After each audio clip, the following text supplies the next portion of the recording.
নমস্কার। বানিয়ে ফেললাম বাসমতি রাইস দিয়ে মাটন দম বিরিয়ানি। বিরিয়ানি যেমনই হোক, যেভাবেই রান্না করা হোক, খেতে কিন্তু খুব ভালো লাগে। বিরিয়ানি পছন্দ করে না এমন ব্যক্তিও খুঁজে পাওয়া খুব মুশকিল। আমাদের বাসায় মিস্টার বসাক এবং আমার দুজনেরই বিরিয়ানি খুব পছন্দ। তাই তো আমরা বেশিরভাগ সময়ই বিরিয়ানি রান্না করে থাকি আর বিরিয়ানিটা খেয়েও থাকি। তো যাই হোক, যেহেতু বিরিয়ানি পছন্দ, তবে বেশি ভালো লাগে তিলকাপুরি, কালো জিরা চাল বা গোবিন্দভোগ চাল দিয়ে যে বিরিয়ানিগুলো হয়, রান্না করা হয়, সেগুলোই বেশি পছন্দের।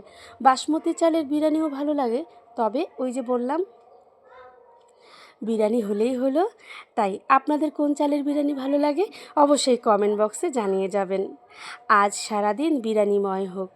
যাদের যাদের বিরিয়ানি পছন্দ, তাদের তাদের বিরিয়ানির ভালোবাসা দিয়ে গেলাম। আমার এই বিরিয়ানির রেসিপিটা কেমন লাগলো অবশ্যই কমেন্ট করে জানাবেন। দেখতেও যেমন হয়েছিল, খেতে কিন্তু দুর্দান্ত হয়েছিল। একদম সবটাই পারফেক্ট। ভালো লাগলে লাইক করবেন, কমেন্ট করবেন। বিরিয়ানিময় ভালো